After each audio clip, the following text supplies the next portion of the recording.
Hi, everybody. I'm so excited to be with you today for this interview in the Chalice and the Well Summit, filling your sacred chalice from the eternal well within, where we aim to help you find pathways towards embracing the inner light, your soul, your connection with the eternal energy sources, empowering all of creation to exist. And I'm Brianna Wunderlin, and I'm here with Dr. Amber Meliha Wolf. She is an internationally renowned teacher, facilitator, author, recording artist, healing intuitive, and channel of the Pleadian Star Mothers. She is an international Cryon team member. If you don't know who Cryon is, he is a loving being channeled by the world-renowned channel Lee Carroll. She is also a presenting partner of Lee Carroll, a Cryon Discovery Series producer and facilitator, and the creator of the Lemurian Sisterhood seminars, worldwide sacred circles, Lemurian shamanism school, and shamanic teaching wheel. She has been committed to healing, growth, spiritual transformation, and holistic healthcare and education since 1982. Her mission and passion are to guide the women of the world towards their spark of the divine within. Perfect for this summit. From there, greater harmony, balance, and peace on the planet is possible. Dr. Wolf is also a 40-year member of the Self-Realization Fellowship, a past member of the 3HO Foundation, a 25-year member of the International Association of Healthcare Practitioners. And we're going to dive in today to the ancient wisdom of Lemurian and the Pleadian Star Mothers, and how that is one of the beautiful wells of energy, the Pleadian Star Mothers, and what they have, what they created through, consciousness on this planet in Lemuria, and how that is rippling out today. Thank you so much, Dr. Amber, for being here today.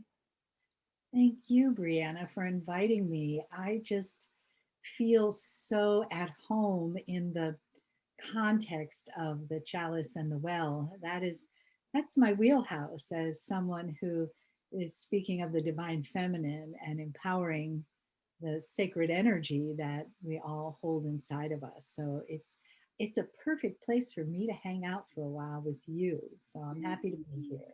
That's so beautiful. And I know in a way you found I don't know if this is accurate description, but I'm wondering if, the way that fits in a context for you is you found a home in Chiron, Priron, and the Lemurian sisterhood.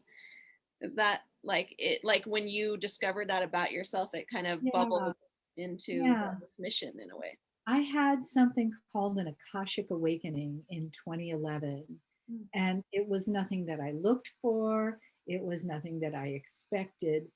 But what happened was I had an experience that I didn't know what it was, and I had it in a regression that a friend of mine did for me, who's a massage therapist. She never did that.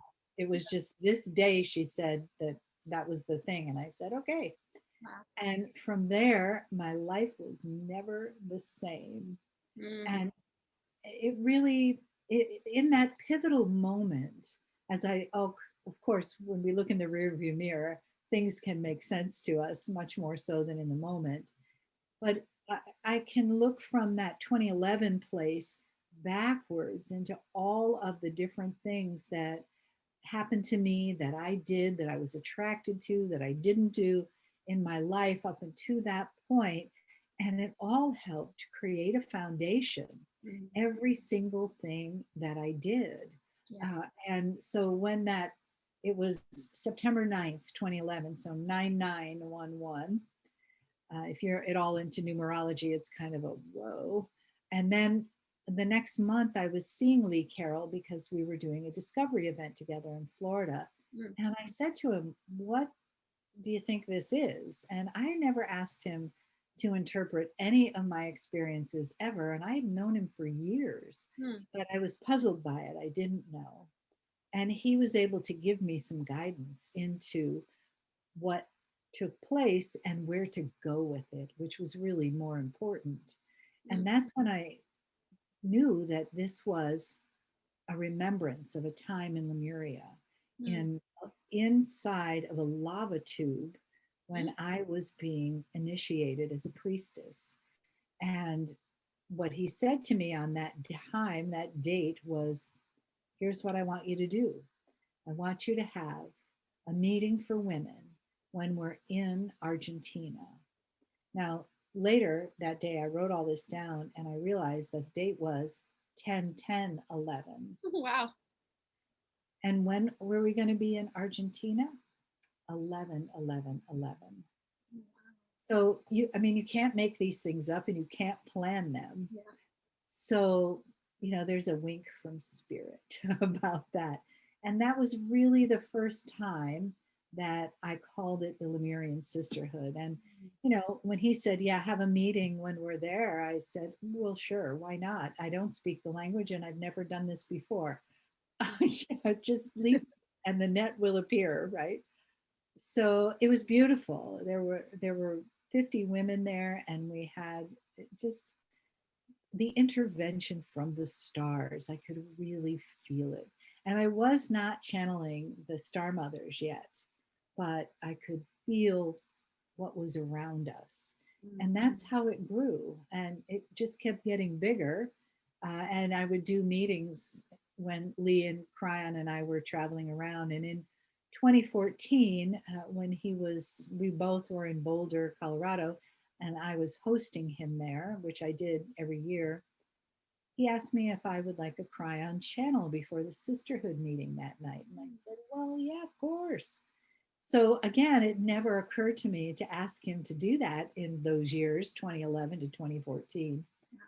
Uh, but he did. And that was the night that he gave me some insight into who I was and what I did in Lemuria. And that's when the name Meleha came. And what that means is Mele is a gift or a celebration, and the Ha is part of the sacred breath. Like in aloha, the word aloha, Mhm. when Hawaiians do it, or many other Pacific Islanders, they do that by sharing a sacred breath and they put their foreheads and their noses together, close their eyes, and just take a breath together. It's really beautiful. So, that for me, the Mele Ha was just a glorious, glorious gift. And so then, whenever Lee and I were together, which was a lot in the next 10 years, he would come to the meeting on Saturday night and do a channel. Those channels went on my website and they ended up, many of them between 2014 and 2018, comprising the book that you have there called The Women of Lemuria. Thank you. And that was edited by Monica Morani, who is Lee Carroll's life partner and spiritual partner, and a very, very dear friend of mine. So that really tells the story that Cryon has told through the channels of how and why the Pleiadians came to this planet and what they taught Mm. and why Lemuria, why and what was Lemuria.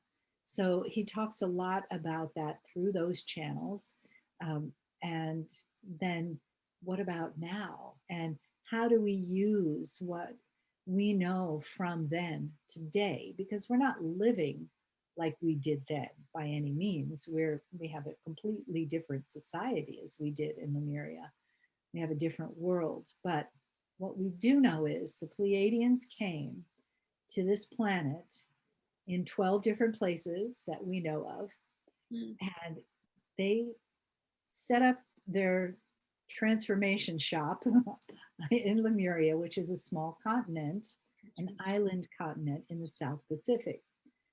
What they were here to do, was bring the spark of divinity to the people of Lemuria and create the first Akash. Mm. So the Akash being an imprint, a soul memory imprint. Mm. Until then, we were kind of left brain problem solving people living life. And we knew how to hunt and gather and fish and create shelter and medicines and things like that. But we had no soul memory. Hmm. We had no reincarnation. We were just, a different soul each time. Hmm. And the Pleiadians came, and the women, the seven sisters, the Star Mothers, mated with the Lemurian men and gave birth to this first generation of Pleiadian Lemurians. They gave a spark of divinity. They gave us Kundalini. They gave us that fire that would awaken our spirituality. But that was over 50,000 years ago. Brianna said that they came 200,000 years ago to set up the grid for all of this to happen. And then those of us that are alive on the planet now, many of us were there in the last 50 to 30 to 25,000 years as the island continent started to shift, the magma bubble underneath it moved, and the islands looked like they were sinking. But that's because they were, except that it's all still there, it's underwater. And we also had a warming trend at that time where the ice caps started to melt. So that was rising the water at the same time. And we ended up with what we know today as Hawaii, the Hawaiian Islands. And many of the Lemurians left, and they had plenty of time to do it. It didn't happen overnight. It wasn't a big Hollywood cataclysm because we were bad and we misused our power and all of that stuff you see about Atlantis. We had time to learn celestial navigation and what direction to go in, and many went to they followed the trade winds and the currents, which actually sweep across from Hawaii. It goes east towards California, and then it goes south towards Easter Island, and then it goes west towards New Zealand. So we find that the Pleiadians spread out in that area. And yeah, and then from there, of course, across the world. So those were the Lemurian Pleiadians who were with that spark of divinity. Not everyone left, some stayed. Brian has told me that I stayed, and I went to the island that's now known as Kauai, and I lived out the rest of my life there. And just a little interesting coincidence that the first time I went to Hawaii, that's where I went. I was 26, I think, and I didn't know anything about any of this stuff. Yeah. But a friend of mine said, "You want to go to Hawaii?" And I was living in Alaska at the time, and I said, "Oh yeah, let's do that." And we landed in Oahu, spent the night, and went to Kauai and just stayed there for 3 weeks. And when I got off the plane there, I smelled the air in the airport. Now, it's an airport, right? Of course, they didn't in those days have jet bridges everywhere. It's just open to the beautiful Hawaiian air, but it's tarmac, and jet fuel. But what I smelled when I got off that plane was the smell of home. And that was the word that came up for me, was home. And it was confusing. I thought, why do I need to move here? No, not going to do that. But look how many years later, that was in 70 something. And then in 2011, I start to figure out why. Wow. So, yeah. And I went a lot to Hawaii in those years, every year at least once, because I needed to. Yeah. So, yeah. as the Lemurian sisterhood started to grow from 2014 to 16, when I was traveling with Lee and doing all these meetings all over the world, people would say, "Well, what do we do after you're gone? You're here every 2 years, some places every year, mostly out of the country." And it became obvious to me that my next sacred assignment was to create worldwide sacred circles, women who wanted to have these meetings and follow the teachings of the Star Mothers wherever they are. So that's what happened, is that I wrote a manual, and I created a connection to a community of women that keeps growing. And now we have women from Italy and Glastonbury and all across the US and Canada and South America. We have 6 different hosts in South America and Taiwan and Australia. And all these women are together for the same purpose. And really, for them, what it's done is awaken that spark inside of them. I mentor them and I coach them, but I don't ask them to be like me. I ask them to find that place inside of them where their Lemurian Akashas bring those memories back.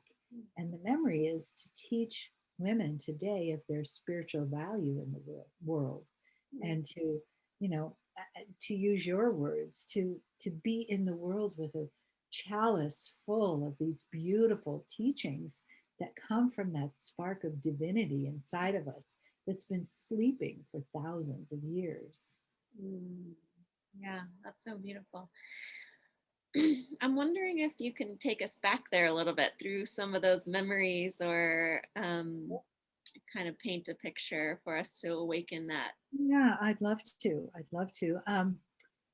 Let me say that, since the book has been written in 2018, it's now 2021, and we still have Cryon channels to the Lemurian Sisterhood. It was just 2 nights ago that Lee came to our meeting, and he has, even though we're not in the same city anymore and we're going, recording studio to recording studio, he really feels the call to continue to bring forward information about Lemuria. And this last channel, particularly, he talked about the women becoming shaman, becoming Sha women. And that's what he's been landing on for a good year. And he gave me, through Cryon and the Star Mothers, my next sacred assignment, which is this Lemurian shamanism school and the shamanic teaching wheel. So that's a big elephant for me to chew. So I'm biting off a little piece at a time, and as the Star Mothers give me information, I bring that through to the school and to other classes. Um, we really don't have yet very much of what went on there, because there's just not a lot coming. There aren't a lot of people bringing it through. Lee is, I am.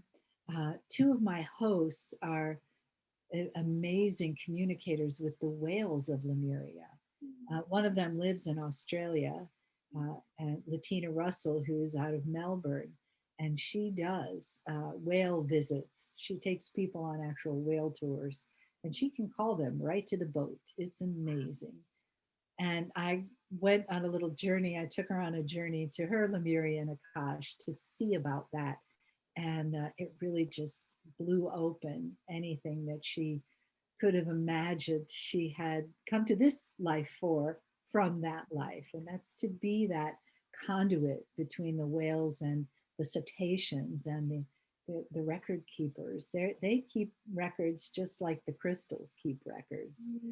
So that's something that we did in Lemuria. The women, Cryon has said this again and again, the women could tell the men where to fish. Because it was an island continent, there were lots of people fishing. Yeah. That's what happens there. But there were also times where the fish weren't right outside the door, or they were, coming after a storm, or they were, coming before a storm, or they were on the other side of the island, or, they went through a cycle and it was peaking or it was low. The whales and the dolphins knew that, and they would relay that information through telepathy and entanglement to the intuition of specific Lemurian women who were connected to and charged with that. Not everybody wanted to. They had other gifts and other ways of being. with the different elements around. So that was a nice expansion on the women told the men where to fish. It was the women in harmony with the whales. So as this information keeps coming out, you know, I'm recording it. I'm putting it on my YouTube channel.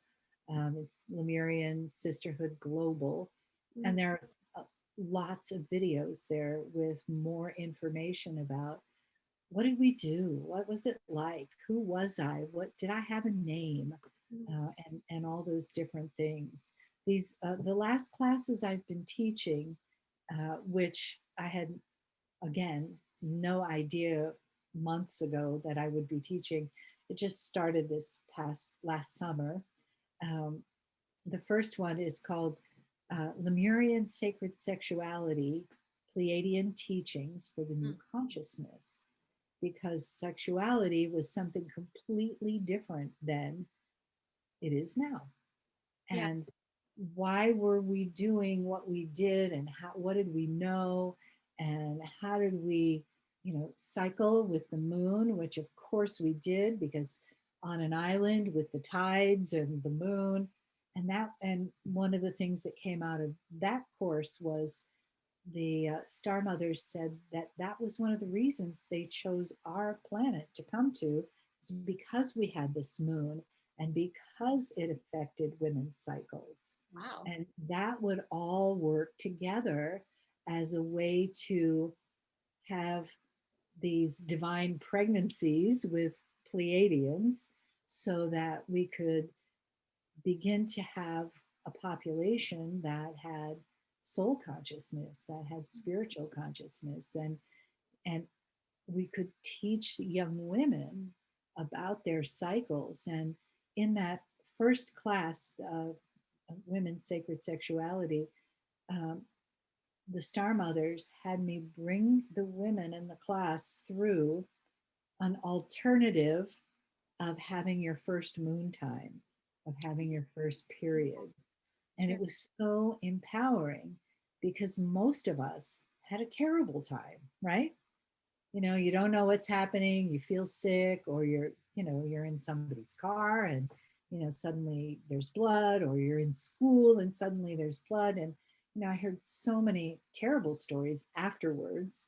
Yeah. And this was a way to bring healing to that, to have a reinitiation of that beautiful, a time that could be beautiful because we honored that about women, that Mm. they could give life, that they could create another human being inside their body. Mm. How miraculous. And to do that, you had this bleeding cycle. So when it began, it was a celebration, it was an honor. Not what we've done is try to hide it and, you know, here's a tampon and don't tell anybody and, you know, don't go and, you know, don't do this and don't do that. And, um, or you can do everything and no one will ever know, like it, keep it hidden. So, you know, that's, it's such a polarity, such a dichotomy of our amazing energy. And so this shines light on that. And the feedback that I got from women after that made me feel so honored to be a part of recreating that in our cellular memory, Yeah. so that even if we have children that are older inside of us, the next time we come round, we'll have another way to teach this to young women. And the young women who come from us will have another way to teach that. And the Star Mothers did that also with their first, for the first sexual experience, because that also was an honor. And, you know, there was a lot of teaching around that, but mostly it was a sacred ceremony, and that men were, you know, given their sacred instruction and women were, and they came together when the women were ovulating, when they were fertile, and you know it was a huge honor, and they had a beautiful place to be where their other duties were suspended so they could just be together Mm. and create another sacred being to come into the world. Not like everyone's in this life sexual first sexual experience. Did anyone have a really great first time having sex? I haven't found anybody. So to have that reinitiation from the Star Mothers about this is what we did, this is how we did this, Mm. this is how we honored the gender. So these are the things that the information that keeps coming out of my connection with the Star Mothers, from the Star Mothers through me as I teach these classes. And I never know what it's going to be. I always know that it will be something. The next class after that was Sacred Sexuality for Men and Women. And we talked about presence and connecting and communicating, because in our sex lives now, many of us, most of us, don't have, well, before we even have sex, we're programmed not to talk about our feelings. And when we Yeah. don't talk about our feelings, we can't say what we like, what we don't like, when we want to have sex or don't want to have sex. So when we can be present and really learn about what we're feeling in the moment and can say that to somebody else, Yeah. it's like, it's huge. It's huge. It changes our life, not just sexually, but every way.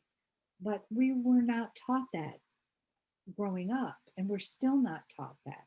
So we're having to reinitiate ourselves in being present also, and what it takes, the vulnerability and the courage that it takes to do that. Mm. So all of those teachings for now are coming from the Star Mothers, because they're saying this is it was normal then to have this presence, but here's what we want you to do to bring that back.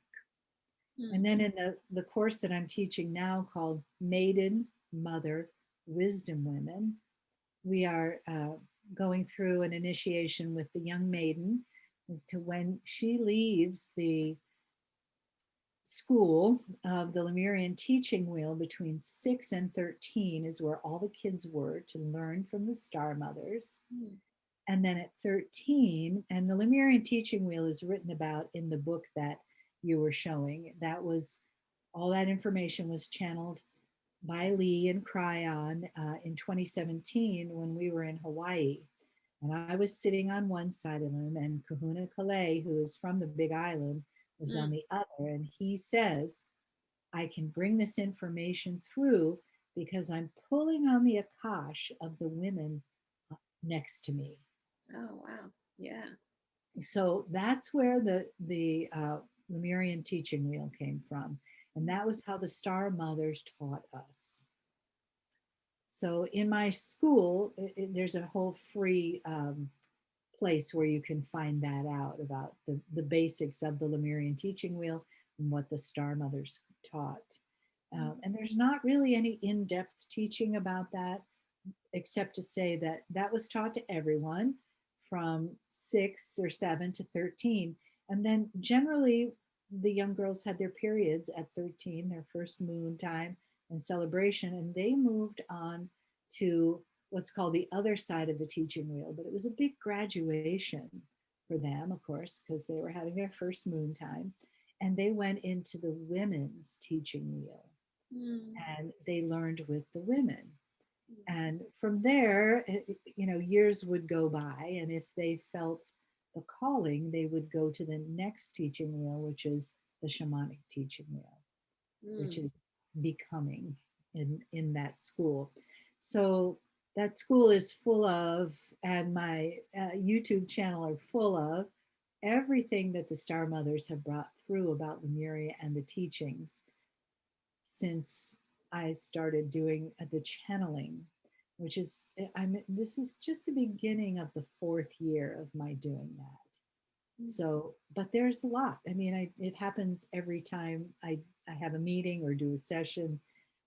Anytime I have something live online, like the portals to the Star Mothers, there's always a channel there, and there's always information that hasn't come through before. And that tells us a lot about then and now, and how do we build a bridge between those two, like I said at the beginning, was we're not living in a world where we don't have running water and electricity and technology, like in Lemuria, where it was a very basic natural world. We have a completely different world. And how do we use that ancient wisdom in modern times? Yeah, beautiful. It's really beautiful. And shall we invite the Star Mothers to come and give Happy us to. Yeah, yeah. some teaching today? That'd be beautiful. Mm. So, for the people that are watching this, Brianna knows this, that I am not a conscious channel. I'm kind of a, I guess, a semi conscious channel. I don't remember all of the things that happen that are brought through me. I go someplace else. And I'm happy to. The Star Mothers are so loving and so benevolent that these messages are really a healing for me. Mm. So if you would just come into a place and a space where you feel that you are connected to that beautiful place inside you, and then just leave the outside outside. Take a breath. And as you do, and you feel yourself soften, you can feel yourself becoming more present, more in tune with your own beautiful vessel, the chalice that you are, the sacred being that you are. And you know you wouldn't be listening to this if you weren't finding your way into the well of your own divinity right now. So as you breathe and prepare yourself, this is a time for you to remember your own sacredness and perhaps the path back to that as you experience the shift in vibration and the love that pours in when the Star Mothers come to be with us.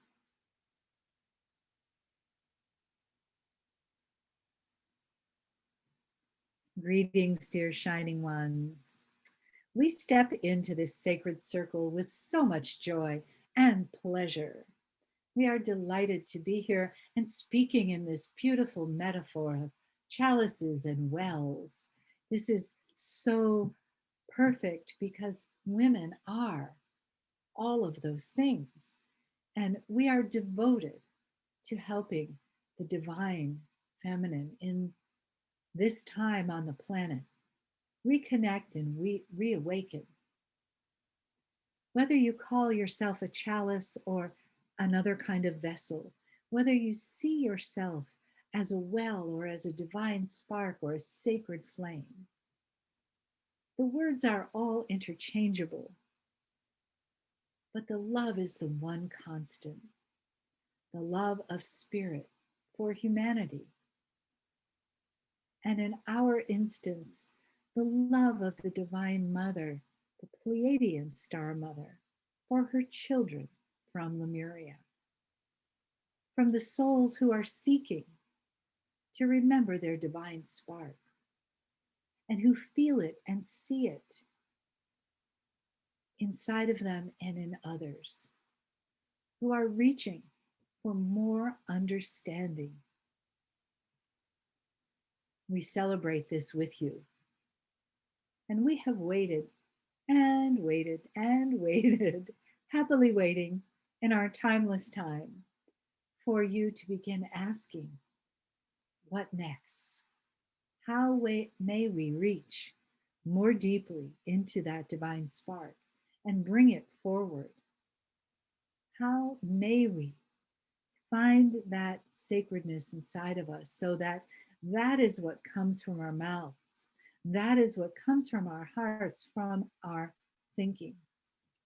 All of that, dear beloved star children, all of that is why we are here. inside this sacred circle with you, there is a shift in energy, and that shift allows the portal to the Star Mothers to open, for you to receive not just these words through our beloved Meliha, not just the teachings from us, but to receive an energetic transmission that comes along with that. We know you know that these kinds of transmissions are real and available. We know you know because we know who you are and where you've been for many, many lifetimes and where it all began, where your little radio receivers began in that spark of divinity in Lemuria, your first birth into the divine Akash of a Pleiadian Lemurian, your first experience of the temple of rejuvenation, your first life in this life as a woman with the memory of Lemuria. And you may think, why am I listening to this? Well, I don't know anything about this. I don't feel Lemuria, and I don't care. That's okay. We know who is here, and you feel it when you feel it. Our dear Meleha, we wondered if she would ever feel it. She was well into her 6th decade of human life that she began to understand what the spark of Lemuria that lived inside of her was and is. And towards the end of that 6th decade, she began to know what to do with it. So you needn't follow her example. You may move along much faster. Everyone, dear, shining Shah women, has their own speed of assimilation. Please honor that. We always did in Lemuria. Let us take you there for a few moments and experience something with us. Take another breath, please. And another, and one more. Let yourself sink. Let yourself feel what you're sitting on, where you are right now. And imagine in your mind's eye and in the cells of your body, you have been transported to the sand of a beach in Mu, the sacred island, the kingdom of Makulia, as it is known to some. We will call it Mu or Lemuria for now. You are there, dear goddess, sitting in the sand, facing inward in a sacred circle. Large stones surround a fire. The sun has set. It is a moonless night. So the constellations and the Milky Way are right above you. This is a regular meeting of your part of the Lemurian sisterhood. Although it was called something else then, we use this for your language now. You were breathing into your heart then, as we ask you to now. For you knew that the information of love and the language of compassion lived inside of you. This was something you had been taught since before your soul was called in to grow in the body of a star mother to be given birth into the sacred island continent, to begin your life as a woman of Lemuria, and then as a goddess of Lemuria, as a teacher or a healer of Lemuria. And this is why you sit in this sacred circle. There is one space where there is no one sitting. And as the evening gets darker and the stars get brighter, Meleha steps forward into that space. And she leads you in a chant, in a song that you know in your bones. And she says, "Come to the circle, goddess of Mu. You've come to the circle because I called you from your hearth, from your home, to the circle tonight. You came to the circle of firelight. Sit in the circle, goddess of Mu. Sit in the circle.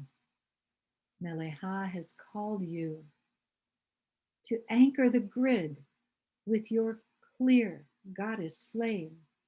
Let the spark become fire and blaze with your name, announcing the grace of your lineage, the one piece, the one heart, human on earth, but divine from the start. Come to the circle, priestess of Mu. Come to the circle, Meleha has called you. Take a breath. Some of you feeling tears of recognition overflowing your eyes and your heart. It is sweet, so sweet to be here. You feel what you share with the women in the circle. You share that spark, that flame, that divinity, the knowledge of your Lemurian Akash.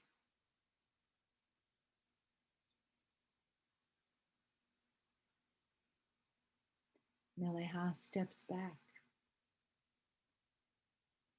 and takes a seat on the out edge of the circle, and a star mother,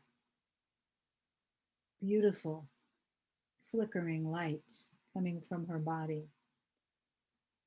Her human form, more like a hologram to you. You love to see her, and yet it is almost difficult to gaze upon her beauty and feel her love. She sees so deeply into you. She says nothing, but holds her arms open, her palms towards you, and gazes into the eyes of each one. She starts to her right, and you find yourself barely breathing, but needing to breathe that gaze in deeply. And again. And for a breath or two, her gaze is with you and then moves to the next, and the next, and the next. And you feel as though you could be in that gaze forever, because it is reflecting your own beauty, your own light, your passion, the reason for you living on the earth now. So many things and one thing. She is mirroring your divine soul in a way that you really see it. You really more than see it. It pierces through your physical body So you don't know if it will be contained. And as the Star Mother completes her look, her gaze at each one of you, she closes the eyes and brings her palms together over her heart. And she makes beautiful tones, sacred sounds. Can you hear them? Can you hear them with the backdrop of the ocean behind you? The backdrop of the rustling of a breeze through the trees, of the night birds calling, the sound of the fire blazing, crackling, the logs falling into place, the sound of your own breath, the beating of your heart. And her voice rises up till it's all that you can hear. And she sings out her final note of love and glory to all humanity.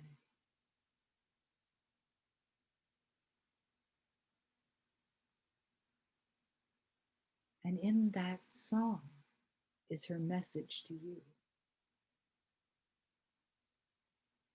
In that song, beloved, shining ones, we all speak to you.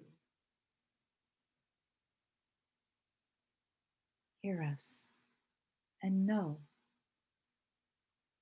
that our love lives inside of you, that our compassion lives inside of you, that the glory of living from the heart of the cosmos lives inside of each one. And the Star Mother steps back.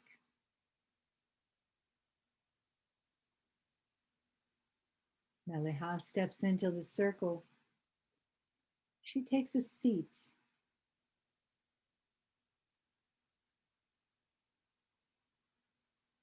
You each touch hands, your right palm facing up, your left palm facing down. That slight gentle touch. And you feel the pulsation of energy to begin to come through, in through the right and out through the left. It's a sound, it's a hum, it's a thrum. You feel it through your whole body. You feel the song of the Star Mothers as we continue to send energy through your hands, through your physical bodies. Why do we do this? This is a balancing rite, a purification rite. It is the time of the moon rite, the perfect time for this. And you release your hands and you lift them up to the sky, giving thanks to the stars, to the moon, to the cosmos. And you touch them to the sand, giving thanks to Gaia, to the earth, to the water, to the crystalline grid that is underneath you. And you bring them back to your hearts, and you feel us in a circle of love around you.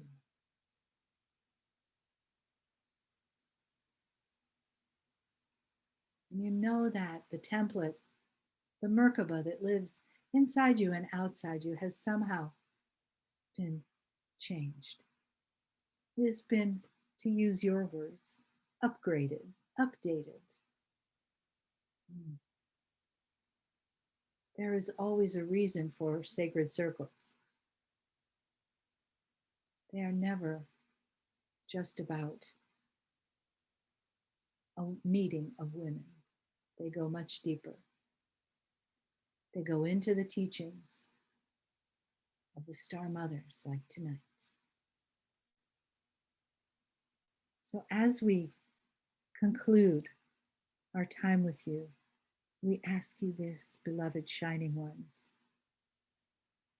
Take a breath into your hearts and know that we live there, inside the divine that you are. That we are as close as a thought, as close as a heartbeat, as close as your memory of your sacredness, where we will remain, not just for this life, but eternally. We step back now. We return you to our beloved Meliha. We step out of the sacred circle and we will be holding space, as you love to say, for what continues here. We step back.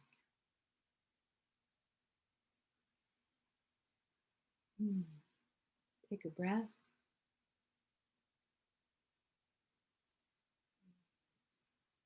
And slowly open your eyes when you're ready.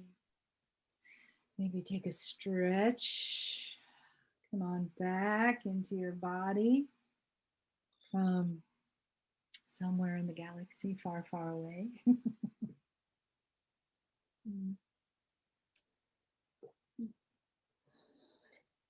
Oh, thank you. Thank you so much, Pleiadian Star Mothers and Meliha. You're a beautiful priestess and channel. Always my absolute pleasure and honor. Wow. I just feel like I want to let everybody kind of stay there in that, and maybe you want to journal, or you can check out any of Dr. Amber Meliha's offerings that she already talked about, and there should be a free gift below. My website has everything, amberwolfphd.com. Yeah. Lemurian Sisterhood's all over Facebook and Instagram and all that stuff. That's good. So let's be in our Akash and bring it forward, the light of divine, through our own chalices, our own beautiful vehicles as women to this earth now, making that grid of light across the planet together. Thank you. Thank you for this beautiful opportunity, Brianna. It's always my honor to connect with other souls that are doing this beautiful practice of uncovering all of the reasons why we're really here on the planet at this time. Yeah. Thank you. Thank you, everybody, for watching.